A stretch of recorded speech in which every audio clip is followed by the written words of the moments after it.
Yo, what's up, everybody? Welcome back to this week's episode. I got Forrest Barnes over in Arkansas. Man, I appreciate you jumping on and joining me. I'm excited to talk to you. But before we get rolling, as always, tell me a wild or funny story to kick things off. So every year we take student athletes to the Black Student Athlete Summit. The first year we went was my first year here in 2021, 2022 academic year. So we went to Houston and we took five student athletes with us and one other staff member. I won't name them because they'll get so upset with me. uh, we landed so late. Our last person missed their first flight, so we were waiting for everyone in the rental car. We waited for like 3 hours, I think, Oh, at the damn. airport. So everyone is just tired and hungry and irritated. And I start to look at closest to the hotel we were staying in, just what are available food options. And what I saw was Denny's. Now, everyone else was screaming out Raising Canes or Yeah. Whataburger or things of that nature. I guess I was just tunnel visioned on Denny's. And so I take everyone to Denny's. There's like this pause whenever I park the car and they're like, you're seriously taking me to Denny's? And I'm like, guys, come on. Like, I grew up on Denny's close to home. Like, it's not bad. Like, I like it personally. So I was like, yeah, Yeah, yeah. let's just do it. And when we walk in, this was unlike any other Denny's I had ever seen. They had a speaker playing Charlie Wilson. They all looked at me. They said, "No, get what you want and Yeah. leave." Like I still had to go to Whataburger and Taco Bell and stuff for them all after. And lo and behold, now every year we go. But last year, the group I took, and it was in LA last year, and we'll be in LA again this year. There was a Denny's down the street from the hotel, so Yeah, we had to the venture. Denny's it's a tradition now, I guess. I love it. I love it. Well, cool, man. Like I said, is I appreciate you jumping on, and yeah, we'll just kind of dive right into things. I think one of the first things, as I've started to talk more and more to people in like player development and student athlete development, and one of the things that's kind of like stood out to me is like people continue to use the word like programming and like building out their program and what that looks like. And so I'm kind of curious is because I come from a little bit of a strength and conditioning background. So I think of like programming, right? Like structure out like, the next 8, 12 weeks or whatever it looks like. So I guess kind of like walk me through what does that actually mean for you guys to like program things like for your athletes there and stuff? So I mean, for us, we have a set list of programs that we do as a department every year. We do north of like 100 plus programs every Oh, year. wow. Yeah. And we have a set standard. So there's like networking events that we do. There's financial education events, community service events, also like our SAC meetings and student Hmm. athlete groups. So those are pretty standard, but we enforce creativity. Mm. And how we structure our programming is strictly based on what we believe would be beneficial for student athletes. And we always welcome and encourage student athlete kind of feedback just so Right. we know how to structure things and how to do things because it's not about us. The whole point is Right. making it impactful and empowering for them. And we just like to have fun with our Yeah. event. So the most fun event or week of events that we have usually is Welcome Week. It's the first week of the semester, and we schedule out different things throughout the course of each day. It is absolutely exhausting for us as staff, but Yeah. it's so much fun because for all the student athletes we have coming in that are new, it's a great way for them to get acclimated to their environment, but then also meet people from other sports and start to build those connections. Yeah. We have food trucks every night for anyone in the athletic department, including staff, to get really good food. And I mean, because that's the main thing when it comes to Yeah, yeah, you got to grow up. yeah. But we do a bunch of different like contests and activities and events, really to help us get in front of them, to continue to build that relationship. And we've been doing it for 3 years now, and what it looks like the first year, what it looks like now, it's not completely the same, but Yeah. have student athletes that have done it throughout the entirety of their career, they look forward to it. And now when they bring their new teammates along, they're kind of leading the way and involving them and stuff. And that's kind of how we structure our events. We want word of mouth to really be a big component of what gets them involved, but we put a lot on student athletes too, especially with the like SAC meetings and student athlete group events. We put it on them to kind of help structure it because if it comes from them, more Yeah. likely they'll show up.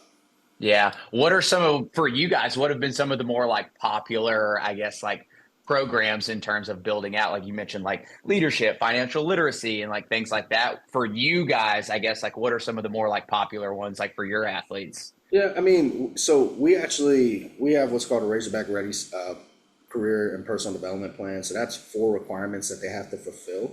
So getting them to come to the events is actually not the issue all the time because they're required to go to some of them at some point. Right. We always find though that the events that have food are the ones that Bribes. yeah are the ones that work. We actually have a new group called the Black Leadership Athletic Committee that we started last school year, and I advise that group. And our events, we get north of about 50 to 80 Yeah, people in attendance because, of course, we always use caterers and vendors and stuff to feed. totally. But we're very creative in how we try to run the event. So this year we had or last week we had our Black History Month celebration event where we had a personal friend of mine provide the catering. So it was soul food that he provided. We had a nitrogen ice cream place, and these are all Damn. local businesses Yeah. come and provide nitrogen ice cream for everyone in attendance. We had bingo, Uno, spades. So there's a wide variety of different things, and oftentimes we have guest speakers too to just talk about the impact that you have as a student athlete. And Yeah. it's not just limited to the group. What also helps is a lot of our teams also do their own unique programming and just ask for our support in. So gymnastics and women's basketball both did Black History panels. Both our basketball and football programs do their own networking events that we help and assist with. So Hmm. everyone is very committed to the total development of Yeah. every student athlete, not just the athletic development, and it's just fun to be able to help them out with that. So we've definitely helped create a culture where programming is going to happen, and even if you are required to go, you're going to enjoy your time. We're not going to make you feel like you're wasting your time on it. Right. Yeah, yeah. So now I'm curious of like how'd you get into this? Right? Like what was the draw of, because, and you can kind of enlighten me a little bit Mm, more on this, but like I know like when I was coming through from as an athlete from like 2006 to 2010, like this was not like player development, student athlete development, it was not a thing right back then, right? Like there was a welcome week, but yeah. like it No, was different. actually, for me, my story is a little unique because when I played college football at Robert Morris. We had a one-sided stadium. We had 41 scholarships, so we were not a fully funded Division One AA at the time, FCS now program. Yeah. So something like this wasn't even like in the cards. I didn't even know Right. we had this. And then from an academic support standpoint, uh, we had one athletic director for academics and student services, and they would help the most at risk and just make sure everyone's kind of meeting their progress toward degree. But it really was on you to kind of take Hmm. control of your academic situation and coaches as well. So I remember some of our coaches for our most at risk guys would serve as their advisor to kind of help them week to week stay on top of things. But for me, I wasn't even exposed to something like this until I started working at the University of Houston, where I worked in academic support for football. But I started getting involved more in student athlete development type programming and initiatives, and I helped out with a networking event that Yeah. we had put on at the time. And I was like, geez, this is fun. I'm realizing in the conversations I'm having with student athletes, I'm having more of that career based, life type conversation. And my supervisor at the time really invested in me in this area. And the way I Yeah. got to Arkansas was she knew my current supervisor, and she gave him a call. And whenever I applied and said, hey, just interview him and let the chips fall where they may, and lo and behold, I ended up Yeah, here. here I am. Yeah. So I guess too is like as you've had like more and more of the life conversations, as you know, before we even hit record, is like you even mentioned, like athletes just coming to and hanging out, right? Like it's a, I call it like a cigarette break, right? It's their getaway, to be able to not talk gymnastics, not talk football, not talk basketball, of like just having a human interaction and building those connections. What are some of the like, I always ask like the teams that I work with the question of like, what's the number one emotion that you feel? And so it's like, what's that from a like an emotional intelligence side standpoint? What do you feel like is the biggest, I don't know if pain or struggle is the right word, but like hurdle of like helping them like overcome? I think it's really more so just factors beyond our control. And because they're wired, working with SEC athletes and, in my office, I've had NFL draft picks, NBA draft Yep. picks, world champions, gold medalists, Olympians. So having that in my office, getting them to kind of shut that off for a second Yeah. and just being present is one challenge. But then also not reconditioning their mind, but helping them to expand their mindset Hmm. beyond the sport they play, I would say is also another pretty significant challenge. Because up to this point, especially those coming from low socioeconomic backgrounds that have been told like this is your way This out, is it. Yep. yeah, they're conditioned to think that their talent and their skill set is only limited to one area, and it's not. And so when I get to have that conversation with them, I help them understand, or my goal is to help them understand that if you can be a great athlete at this level, there's no limit to where your greatness goes in anything after that, especially outside of athletics. If you could push a 300-pound person from point A to point B against their will, I promise you, you can write a two-page paper. Yeah. Yeah. And the way I put it is, we have about 31,000 students at this institution and 465 athletes. So I tell them, I'm like, hey, you can do this, right? Can the other 31,000 do this? They say, no. It's like, okay. But all 31,000 have to go to this class, right? So just play the part. Yeah. Yeah. Yeah. Yeah. Well, it's amazing too of like you mentioned, such a, I call them like rock stars, superstars, like whatever, like, I mean, just very high level individual, high performers, elite performers, highly successful people, like whatever you want to call it, is their ability to look in the kind of the athletic mirror and see that and know their value and know like how good they can be. But then it's like, hey dude, I'm gonna need you to go to this job interview, and it's like they like shit their pants. I'm like, wait, like you see yourself so like this light, this superstar, and then it's like you have this doubt and this uncertainty over here, and so it's like trying to get them to see both identities in the same manner, because it's like you said, it's like you're rare on this campus. Yeah. Yeah. And I think the main thing is it's exposure and practice. So the reason why they're Yeah. confident in the sport that they play is because they're exposed to it every day and they practice it every day. And they've done it enough times to where it's muscle memory for them. So they know what to Hmm. do in the right situation and they know how to be successful and they've been successful doing so. But when it comes to the professional development aspect of it, like interviewing and making resumes and and branding even, that's tough for them because Yeah. when you haven't done it before, it's scary. It's Yeah. definitely very scary. It's like introducing someone to play a new position or a new sport. Like if it's not what you're accustomed to, you're not gonna just jump in and love it right away. So what I try to do is I try to connect everything to their sport. Mm. So I always ask them, what is your greatest skill that makes you a great athlete? And they can easily rattle off what unique skill they have. And I always spin around and say, well, do you realize that that skill has nothing to do with your athleticism? That skill is just you. Yeah. Happen to be a great athlete, but it's not limited to what you do athletically. Yeah.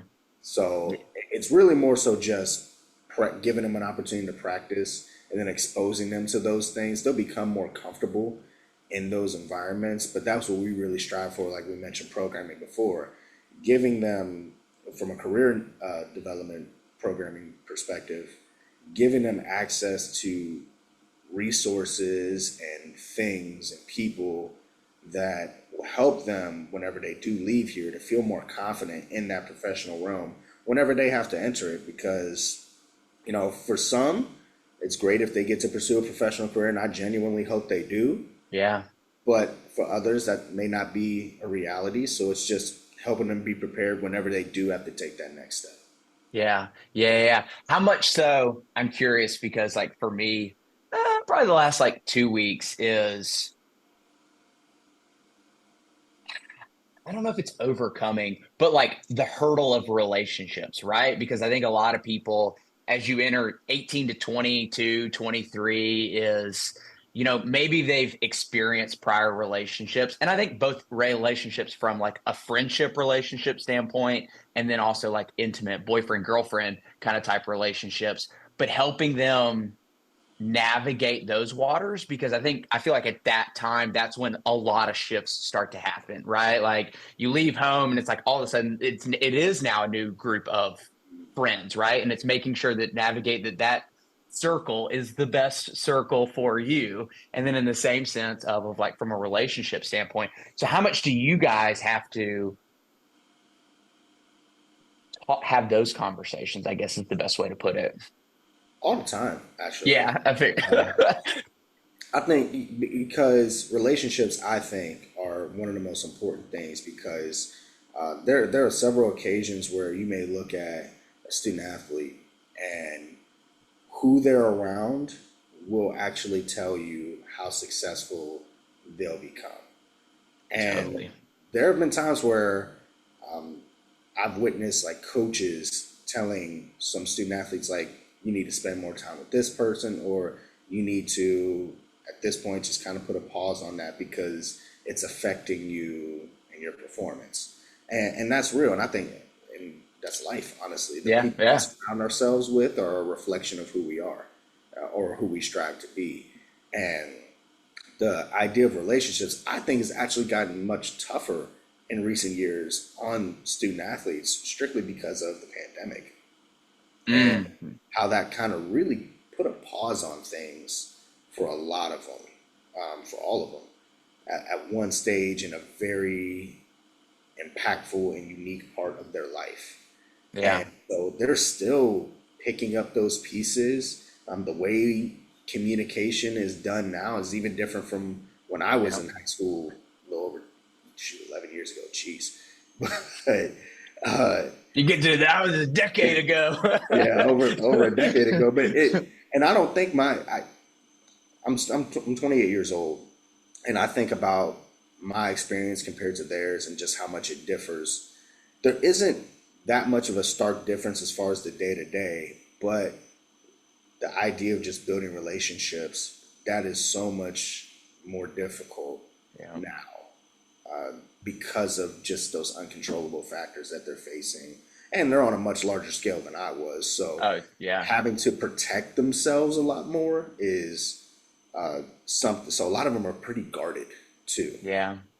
Because that was going to be my thing too. Is I wonder how much I believe, like almost all decisions we make are based off of like status, right? Like, are we going to buy this or are we going to buy that? Does it like, what does it look like to our status? And so, like, when you talk about guarded relationships, I'm curious too of like, even things like NIL and stuff like that. It's like all of a sudden when you're on a damn billboard on campus, then like, yeah, everyone all of a sudden wants to be your best friend. So it's like, picking the right relationships for the right reasons, right? Because it's like everyone roots for you when you're winning, right? But like when you didn't have anything, like how many people were in your corner like rooting for you? And so it's noticing those people. So I wonder how much, and I guess I'm kind of asking a little bit too of like just NIL and honestly just social media exposure in general, right? Because like every team's putting out an Instagram reel in the middle of the season of like a highlight. And like when you're on it, like 31,000 people see it.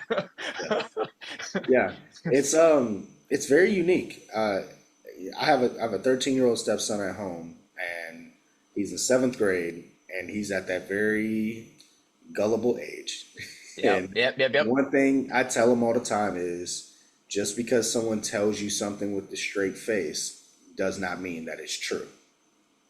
It's on you to do further research or ask the question, ask me, That's ask your good. I mentor, like that. uh, because the whole point is, misinformation is always going to be spread. And when I Hmm. look at the NIL landscape, when this came out in 2021, all of a sudden, a month into it, you had people claiming to be experts in the NIL game. And I'm like, that's not true because you just, it just started. Right. Last month. Right. So, and that's honestly, that's the nature of college athletics. You have a lot of people that claim to be experts in certain areas when they're not. And as an athlete, that's why you have to be guarded almost because anybody will say anything to you, about you, on your behalf, and none of it is true. And I also think people have this romanticized idea of what they think athletes are as people based on Hmm. who they are as athletes. So if they don't like them as athletes, they think they're probably horrible people. When in reality, they may be the coolest person you could ever talk to, and the person Right. you like so much might be just one of the biggest jerks on the planet. And that's something to really think about. But when it comes to the NIL landscape and social media, what we help with is just brand development altogether. Hmm. And it's crazy because it's all a social media game. It's who's watching me now. And so we talk about how does your social media look? What is your handle?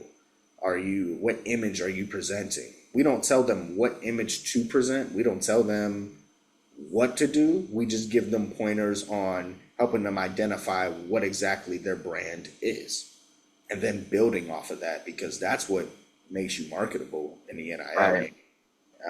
I always have a bunch come and say to me like, "Hey, I want to deal with this company." And so in that moment, I say, "All right, perfect, mock interview time." So I pretend to be the president, CEO of that company, and I ask this very basic question: Why should I allow you to be an ambassador for my company? The same thing in a job interview as why should I hire you? Hmm. And 9 times out of 10, they start rattling off, well, I've done this athletically and this athletically and this athletically. And it's like, that's great. But here's the problem.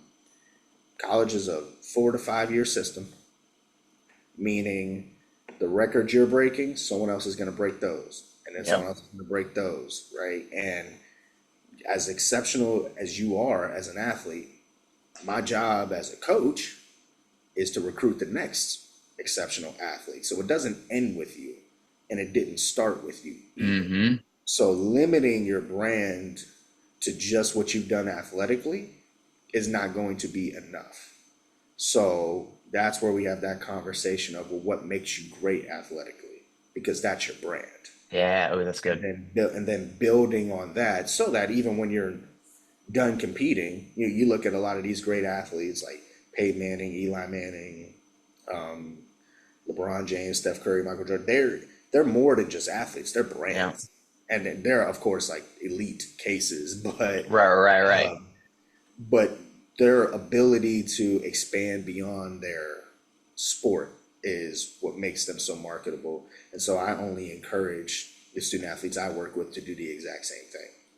Well, it's like it's getting them to, man, yeah, like kids, getting them to see like the long game, right? Like this, use this as like the vehicle to be able to, as you mentioned, those people is it makes me go back and one of the interviews or whatever, I think back to with Kobe, and he was just like all the time I was on the airplane, he was like I was writing, right? Because after his career, he became like the whole like he got into the writing and the directing and stuff like that. He was like, people just think I started doing that like after I was playing basketball. He's like I was practicing that like all the time for 20 years, for decades prior to be able to like go and be a high level like Mhm. screenwriter, producer, writer, things like that. And so it's like getting them to understand the long vision of like, how are you utilizing this right now? I think is like the big hurdle because most kids, unfortunately, and it's kind of an age thing too, think just in the here and now. It's like, this is all I've got. I'm like, man, play the long game, play the long Yeah. game. And then also use your sport to give you every resource you need. You know, I can confidently say football for me got me 2 degrees. Yeah. It did. Now, would I have gone on and gotten the degrees without football? More than likely. But football exposed me to so many different things and a career path that I love, and uh, really all the skills that I have that make me not just who I am professionally, but also as a husband and father. Hmm. Football has really contributed to all of those things. And it's not just the sport of football, it was my coaches, it was my teammates, it was who was surrounding me. So there's just a litany of resources that you have when you play a sport. And if you use those resources to develop yourself in totality and rather than just what you do physically, you're going to reap those benefits at some Yeah. point. And that's the main important because you never know when you run across somebody 20 years down the road, 10 years down the road, and you need a job or they need a job, and the way you treat them at this stage, or how strong your relationship was with them at this stage, or even how you present yourself to them at this stage is going to determine how they may treat you in the next. Yep. So that's why it's just always important to take advantage of those resources. And I tell a lot of student athletes, you know, during their time here, I say, bleed this institution dry of their resources because in reality, we're bleeding you dry of yours. Your Yeah. resource is your body. When you graduate from here, you can crumble down into nothing physically, and it won't matter because we got the best out of you. But when you walk away and you realize after you got your degree that you learned nothing and used nothing, and you're back at the same place you came in, then that means you didn't use the resources. And we do in our office, we provide career services as well for former student athletes. And I can't tell you how many times we hear the same speech like, dang, I really wish I would have used this more whenever I was a student athlete. And next week, we actually have a networking panel of former student athletes, like immediate former student athletes, graduated within a year or two, or in the past year or two, and they're going to talk to current student athletes about what that transition is like in the workforce and what Hmm. skills they have to utilize and how much fun it is or what realities essentially they have to Yeah. face. But the whole purpose is use these resources because if you don't, it's not like you could just go get them back. Right. Right. So And take you don't advantage of realize them. it. It's kind of like too, it's like when you were a kid and you never paid car insurance, you never paid health insurance, you never did any of that, and then all you have to pay, you're like, damn, I was spoiled.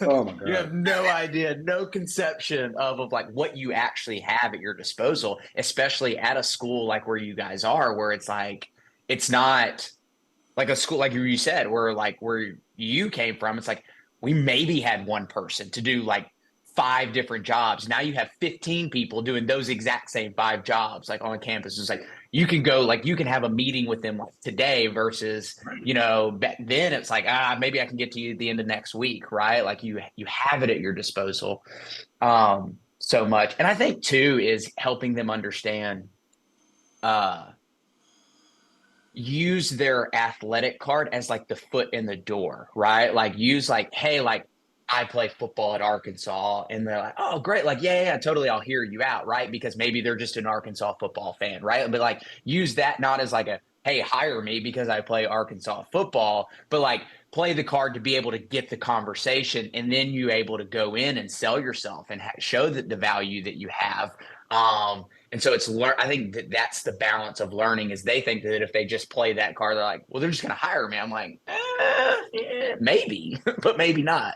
Yeah, and it's fun. We actually do have companies that reach out for jobs and internships, and a lot of them will say that we like athletes strictly because even if they don't have the degree in this area or they're studying in this area or even the experience, they have those transferable skills that they utilize subconsciously on a Yep. daily basis that most people don't have. And it's stressing that point to them at all times. It's, guys, I promise you, you will be successful. All you have to do is just take that next step out of your comfort zone. You can't tell me it's comfortable to play your sport every day. You can't. Right. It's not. You get comfortable with being uncomfortable.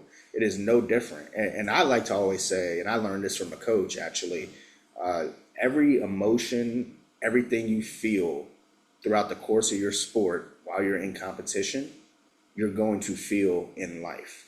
And Mm, the difference and success, that determines success for you is not what happens to you in those moments, but it's how you react and respond to those moments. Difference is in your sport, it's a split second decision, yeah. and the outcome is visible. There's a scoreboard attached to it. There's a timeline on it, and you can see it. The problem is in life, there is no scoreboard, Yeah. and the timeline is very faint. And it's just I can understand where it becomes difficult because as athletes, they're accustomed to a black and white standard, and Yep. life is very gray. Yep. And getting them to embrace the gray area is one of the biggest challenges, but it's not impossible either because those that do and that have, you see them thriving in all areas. And then the ones that haven't yet, they will. Yeah. They just, for some, it's just a different timeline than others. It's a different step in their journey. And eventually we all have to Yeah. Yeah. at Yeah. some point. Uh, but I think what makes them exceptional is when they have to do something, they figure out how to do it. Mm-hmm. And I When your think back's that's against one the of, wall. yeah, I think that's one of the most dynamic things that these athletes have attributed to them. They know how to, even when sometimes they put their own back against the wall. You know, They do dumbass sometimes. decisions. Right. Yeah. Sometimes they, and we all, we were all 18 to 21. We did dumb Totally. stuff too.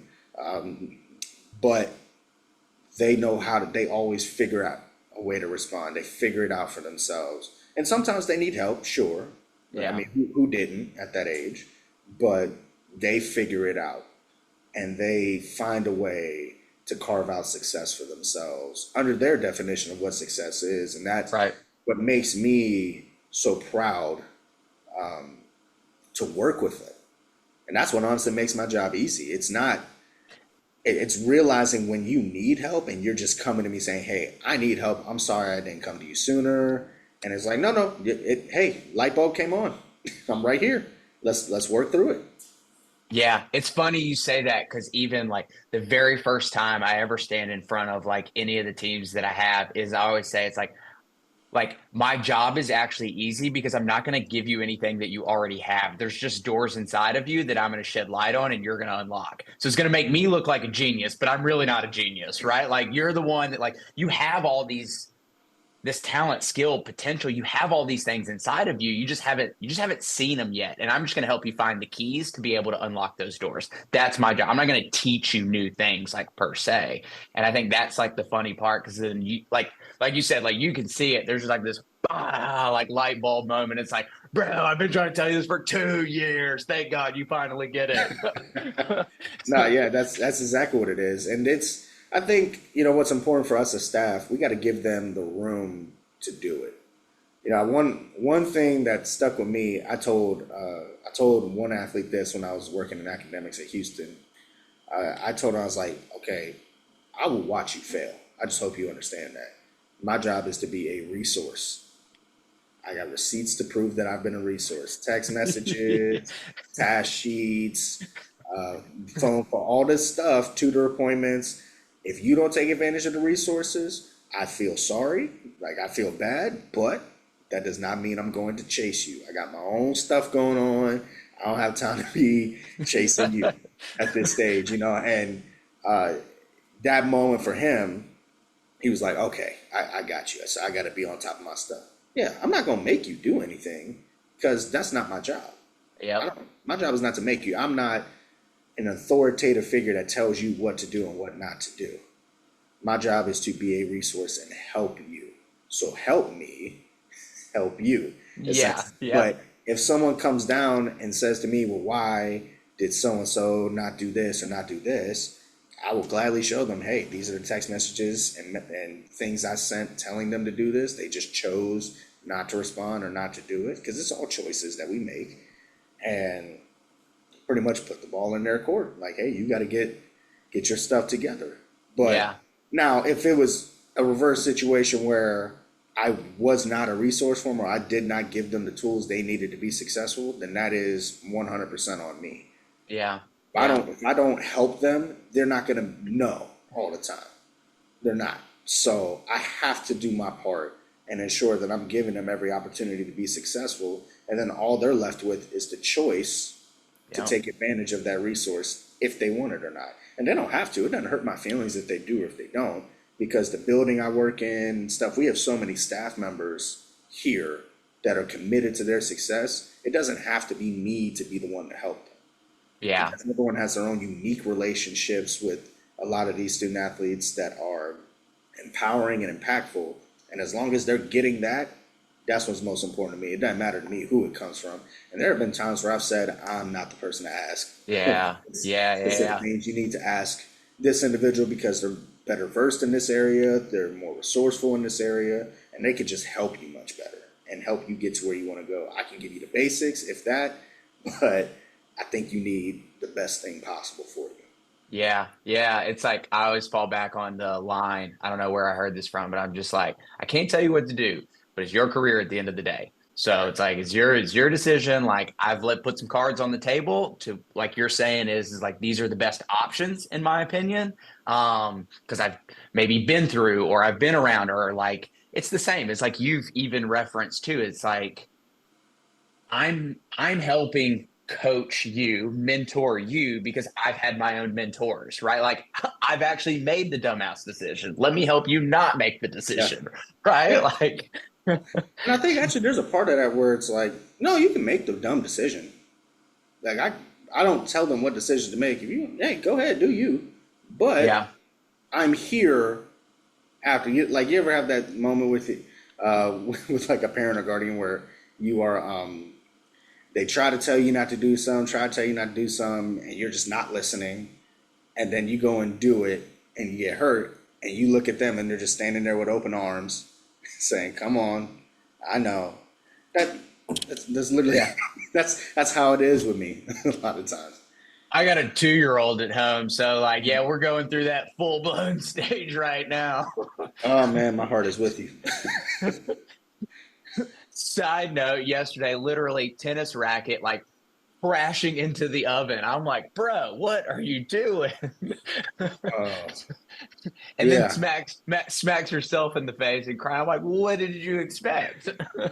yeah. Oh man, my stepson when he was about 8 years old, I was watching him when his mom and I were only dating, and I was watching him while she was at work.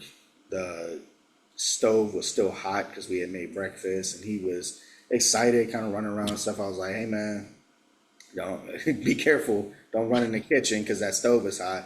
Sure enough, he slipped in the kitchen and tried to catch himself on the stove and put his hand on it, and all you hear is just it burns. And I stood there. I was like, "Bet you won't run in there no more."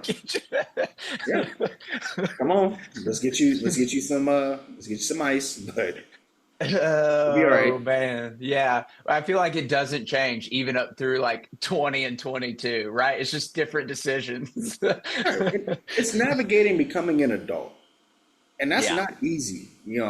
At 28 years old, I'm still navigating becoming an adult. And I don't think that's something that changes because the way I think now compared to what I thought when I was in college is very different, and then the way I'll think 10 years from now will and should be very different. yeah. And that's all it is. It's just changing your frame of thought Hmm. and adjusting it based on the environment that you're facing. So you'll notice that the student athletes we have, the environment they come from and what they're faced with determines how they think about things and how they process things. Some are more ready to enter to the adult stage than others earlier on because they come from a background where they were Yep. required to do more adult things. They probably had to be a caretaker for their younger siblings and family Yes. and things of that nature, while others may not have had to do that. And there's nothing wrong with either one, Right. but it's really just more so helping guide their thought that whenever they leave here, they they're good. They don't Yeah. need to call us back. If they call me back, it's to say, "Hey, how are you?" Not, "I need this, Yeah. this, and this." It's the whole purpose for me is to get them to a point where they don't need me anymore.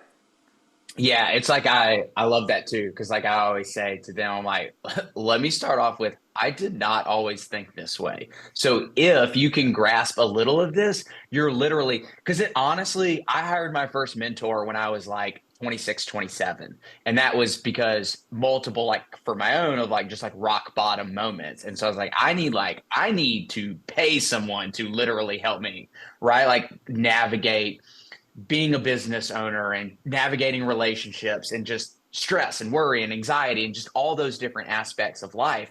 I'm like, it took me till I was 27. Like, if you get this now, you're like literally borderline a decade ahead of me, just by sprinkling a little bit of it in your life. I'm not telling you to take everything that I'm saying and accept it. Just play with a few things that you feel like would help benefit you and navigate with where you are in life.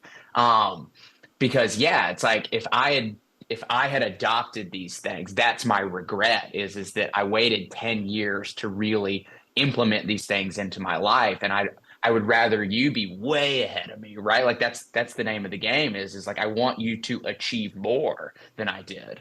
Yeah, I whenever someone like a student athlete may approach me with a problem they're facing based on a decision they made, it's always funny. I always try to lighten the mood, and I always say this: well, it could be worse. You could be as stupid as I was. Right. They think like, what did you know? I'm like, look, what you're going through is not anything new. I mean, I get it. It's valid based on what you're experiencing, but understand you will get through it. You will. Yeah. We just have to take advantage of the next opportunity to make the right decision. That's all. Yeah. Now let's talk about what those decisions might be. And I have my therapist. He gave me an acronym that I use when it comes to decision makings, and the acronym is SOTAs. So the S is for what's the situation. Mm-hmm. O is for what are the options. So A, B, Mm-hmm. C, and we list out those options. The D is what are the disadvantages of each option. The A Mm-hmm. is what are the advantages of each option. And the final S is make a selection. And that That's helps good. us Yeah. rationalize our thought process and the decisions that we make. And sometimes, it'd be nice if those decisions were pretty black and white, but Right, right. sometimes they're not, again, as an adult. But you do the best you can with what you have at the moment. And that's what sodas kind of teaches you to do. That's all that is information that's readily available to you at that moment. So make a decision based on what's available at that moment. If it has to be a quick decision, if not, give yourself time to make Yeah. that decision. Yeah, it makes me think of too. I heard a coach once say he was like, basically he's like, I'm very anti against the idea of like you ever seen the shirts? I don't know, maybe wrestling's my background, so like I don't know if this was like a wrestling like youth league T-shirt or whatever on the back of it. But it was like there's the pain of discipline and there's the pain of regret. And essentially he was saying he's like, I don't agree with that because like every decision you make is regret, right? It's just which regret you can live with more, right? He was just like, like it's like Ryan, like you're married. He's like, how do you know that that was like the person? And I was like, well, like, just he's like, but have you met 8 billion people on the planet? Right. So he's like, you don't have factual information that that is the best one. It's like you met this person, it made you feel some type of way, and you can live with the regret of never meeting anyone else again. And I was like, that's a really good way to put it. And it's kind of like it kind of walks you through kind of the SOTUS things. It's like, okay, which one can I live with the most ultimate. And when you choose a school, it's the same thing, right? Like you have 5 options. 10 options, 50 options. It's like, which one am I going to choose? And like the regret I can live with not choosing the other 10, not choosing the other 15 because it's Right. your decision. Right. Well, referencing your previous point, because my wife might watch this, I have to say that she is the best. She's the best option. Uh, but you know, and And then then my wife's going to be like, what are you talking about?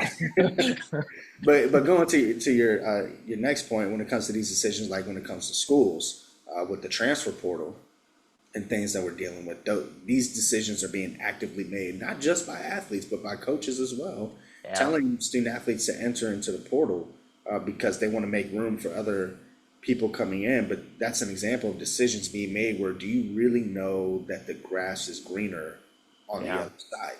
Yeah. From a student athlete perspective, you may not be fully in love with the situation you have at the moment, but do you know that if you go somewhere else, it's going to be better for you? Yeah. Because the Yeah. recruiting process is, shoot, I remember when I was getting recruited, I thought coaches were the nicest people on the planet until I started getting coached by them. And then I realized I was like, wait, you guys are saying some crazy things to me. Yeah. And I was like, this is not at all what I imagined. But the whole point is, with these decisions that you make, is the grass greener on the other side, or is it greener where you water it? And part of those Mm, sodas, those decisions, those are things. Unfortunately, you have to make in a split second. yeah. But I always tell them, regardless of the decision you make, you have the power to make it the right decision Yeah. every time. It's not just you make the decision, then you walk away and you're done with it, and you're left to deal with the consequences. You can make the consequences on your terms if you water that grass beneath you. Yeah. You put in the effort and actually give your best in whatever decision you make and not try to get an easy way out, essentially, for all of it. But if you just work at it, you can make it the right decision for you, whether you choose to stay or leave. Yeah. And it's not making the emotional decision, right? Because a lot of times it's like when they hear a coach say one thing, it makes them feel some type of way. And so all of a sudden they're like, well, F this, I'm out then. Yeah, Like, right? It's like, whoa, time out. yeah, Cigarette break, come talk, right? Like yeah. let's figure this out. Yeah, and I have those conversations where, I've had some student athletes say like, "Hey, I'm frustrated with this individual or this coach or something," and I'll close my door and I say, "All right, let's talk it out. Yeah. Yeah. I'm pretend I'm that individual or your coach. Just let it rip, let it happen." And they go more times than not. They go on an emotional rampage where they just kind of let all their feelings out, and then I say, "All right, now you're ready to go talk to that person." Yeah.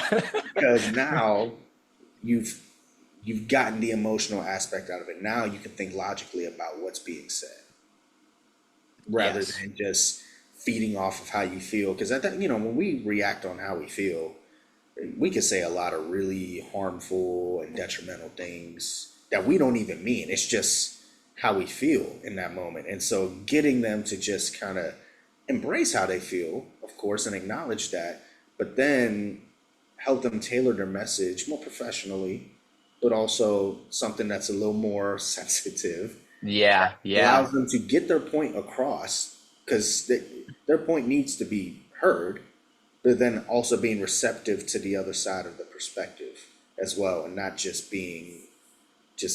having tunnel vision on what's happening to them. Yeah, yeah, it makes me think of too, and I'm sure this is probably a daily thing for you, is like helping them understand there's a really I go simple, not easy, simple way to have these conversations because like tonality matters, approach matters, how you walk in that office matter, like all those things. And it's like just helping them understand that it can be a coach's personality. Do they need to feel significant? So you go in and like drop a little gem of like making them feel significant. So they can be heard, right? It's like understanding who you're talking to as well, because then that allows them to be more receptive of like, just hearing you out or even just agreeing with you. Like, or in this case, it could be a coach who's like, yeah, dude, I fucked up, right? Like I shouldn't have said that, right? Like I apologize. Like I overreacted on my end, right? Like, and that's my bad. I appreciate you coming to talk to me. And let's can we move on from here? Right, and I think that's the main thing you just mentioned, just that accountability aspect of it. And what I always try to do is I help them see both perspectives Yeah. Yeah. because I I briefly coached, very briefly coached for like 6 months. I was a graduate assistant, and I was like, this is not for me whatsoever. Scratch. But from that during that time, it was interesting how quick my perspective shifted from the mind of an athlete to the mind of a coach. Because I always told myself as an athlete, like if I ever start coaching, I would never do this, never do this, never do this. And then all of a sudden, I started coaching. I'm like, no, I kind of have to do these things, Yeah. these Yeah. things. But there is a way to kind of evolve and adapt the message, but still maintain the effectiveness of what you're trying to get across. That I think a lot of times what we don't change, we transfer. Hmm. So all that past trauma or all the things that were done to us, we're like, nope, I experienced this, so you have to experience it. Yep. And Yep. we transfer that instead of saying, you know what, I experienced this and this was horrible, but I learned this from it. This is what I'm going to change in hopes of giving athletes what they need, but still holding them accountable, right? And as athletes, it's like, okay, but what if you're wrong? And that's the question Yeah. I ask too. So what if you're wrong? What if that's not the case at all? Are you prepared to say, I'm sorry? Are you prepared to say, that's on me? Are you prepared to hear that? Because if you want to go off on somebody, are you prepared for that person to turn around and go off on you? Hmm. And Yeah. if you're not able to reciprocate at any point, that's when you run into some issues because Right. that's life. As a married, I can tell you that's marriage, but Y- that's how it works. And I mean, like as a parent, I am constantly looking at myself. Like I can tell you on a daily basis, I live with like daily regret on how I handle things with my stepson sometimes. Totally. Like, and I Totally. think to myself, dang, I shouldn't have said that to him. I shouldn't have framed it this way. I should have been kinder. I should have been all these things. And it just eats away at me like every single day. And I do the same thing at work. Like, I should have done this better or this. And I'm constantly reflecting and in hopes that, it leads to accountability. But, Yeah. but I can reflect all I want. But if I don't change anything, all I'm doing is just beating myself up. I'm not improving. Yeah. So that's what I try to encourage student athletes to do. Like, hey, you're extremely self-critical because you're conditioned to be that way in your sport. But if that self-critique doesn't lead to any change, you need to adjust your methods, Yeah. how you approach. Yeah. I love the transfer thing is it makes me think back to a few weeks ago is I don't know if you heard the name or read any of his books, but Brandon Webb is he was like he wrote the program for like SEAL Sniper School. And so long story short or he rewrote the program, I guess I should say. But that was the thing. He was just like so many of like the old SEALs, it was like because he came into more of like a positive reinforcement. He was just like the old SEAL way was like negative reinforcement. Why are you flinching? You're an idiot. Like what are you doing? Right. And he was like, a lot of SEAL instructors had that at that time struggled to because they're like, bro, that's what I had to go through. So I want to make them go through that. Right. He was like, but there's a better way. Right. Like there's a different way that we can have better SEALs. We can improve our success rate. We can have more people graduate. It doesn't have to be this grimy way of like, it goes back to like, I think one of like, the worst things people can say is like, but that's the way I've always done it. I'm like, that's just such a poor perspective on Yeah, life. I mean, the nature of college athletics right now, or just the world we live in, it's you have to be able to evolve and adapt. Yep. Those two things. If you're incapable of doing those two things, you will find yourself in a very difficult hole to dig yourself out of. Yeah. Because it's the reality is it's changing with or Yep. without you. Yep. Right? So you can decide. You can decide for yourself how much you want to be a part of it or how much you want to embrace it. And you don't have to like it. Yep. I think what makes like someone like Nick Saban what made him so successful over several years, because you see a lot of teams go for like younger coaches that can relate better to athletes. He had no problem with that, in my personal opinion, because Yeah, he was great at evolving and adapting. Now, he had a culture, he had a system, of course, that led to that success and a big brand and name attached to it. But if he was not capable of evolving and adapting, he would have never like seen the success that he had. totally.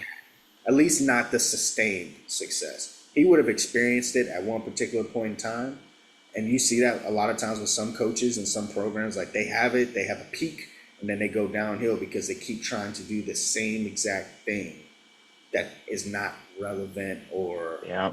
not good for this time period, right? So our ability to evolve and adapt to the changes that we see is going to determine how much success we have moving forward.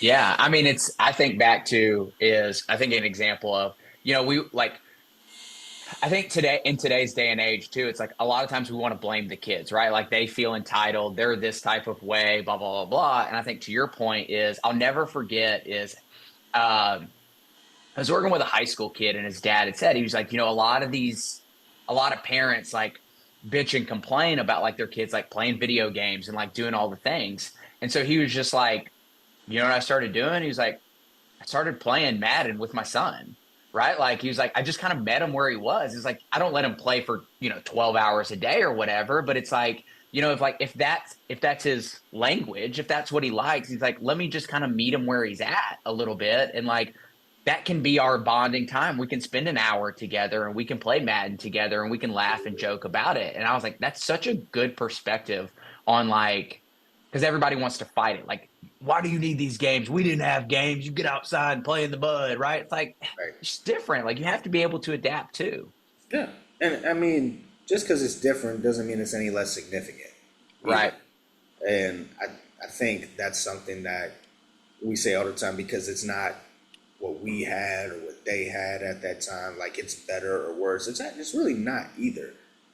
It's really I not either. always say it just is. Like Yeah. things aren't inherently good or bad. It's based off of the meaning that we give it. And so it's like some of these things just are, and that's Yeah. okay. Oh, it's hilarious to me because when you look at this generation of sports, really across all sports, it's not just like football and basketball. Scoring is just much higher. There's an Yep. emphasis on offense, right? And there's nothing wrong with that in my personal opinion.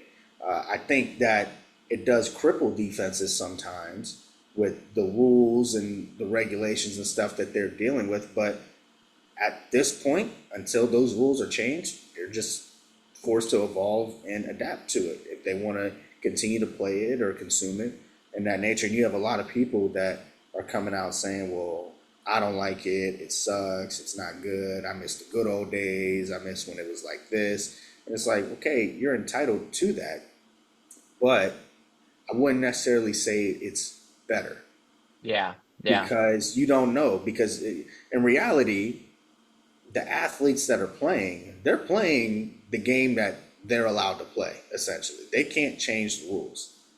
They can't. They Yeah. have influence on rule changes, but they don't change the rules. They don't make that sort of difference. That's an administrative thing. So Right. they're the ones just adapting to the environment. If they say, hey, you can't play football with the helmet, might lose Well, those guys, but but there'll be guys say, "Hey, this is it. This is it. This is because you can't tell me leather helmets back in the day were all that right. protective either." And Or thankfully, we've had evolution since then. But that's the whole point. It's you can't control it all the time, so don't try to. Just adapt yeah. to Yeah. I love it. I love it. All right. Last question. it. Okay. I didn't pre-frame you for this one. Um, if you were in a stadium with 100,000 people and you could leave them with one message, what would your message be to them? Oh, that's a good one. Um, that message would be to control what you control, but in all that you do, remain authentic. Mm, yeah, I like that. I like that. I think that one thing we didn't get to talk about too, but I that answers the question for me in and of itself is I was going to ask you earlier on is like I call it like how do you like reel people in to build the connections and the relationships, but that kind of gives me the answer is like it's probably just genuine authenticity. It's like if Yeah. I'm just me, they're going to naturally like flock towards me. Yeah, I think it's just creating an environment, creating a space for them where their differences, their personalities, who they are, they're going to be celebrated no matter what. Yeah. Because it's those differences that makes them unique, that makes them who they are as people. And when the rest of the world is trying to paint them into a box or a shape or an idea, in my office, they're not painted into any idea. They're not cornered into any place. They're strictly encouraged, and I'm pretty much enforced to be their most authentic selves. And if we talk about their sport, we talk about their sport. Yeah. It's based on their comfort level. And we just talk about life. We talk about everything that we're facing, trauma. I mean, all kinds of stuff. But creating an empowering environment where people can build relationships, learn more about each other, learn more about themselves, and then feel better when they leave than they did when they came in. Yeah. I love it. I love it, man. Well, I appreciate it. I enjoyed the conversation. I think, yeah, like I always end is just telling is I think that stories are what move people. And like kind of like my goal and role, like for the podcast too, is just to bring as many people on to like tell their stories and give their perspectives because I think that that's just what helps. Everyone gets tired of me flapping my gums 24/7. So, it's like, again, it's like, and you never know is like, I've had so many instances for me personally. It's like, you never know the one person is, that'll hear it and then just be like, it never fails is like almost every episode I get a text from somebody who's like, dude, like that was it. I'm like, really? Like that, I wouldn't have pegged you, but like, you just never know. Yeah. Right. Like I can think back to one, it's like literally 2 hours after I had like released the podcast, like a NCAA coach like had texted me and they were just like, that was your best one. I was like, really? Like I would not have pegged you. And so you just never know what stories Yeah. impact people. So I appreciate it, man. Yeah, of course. No, thank you so much for having me. Awesome. Until next time, everybody. Peace.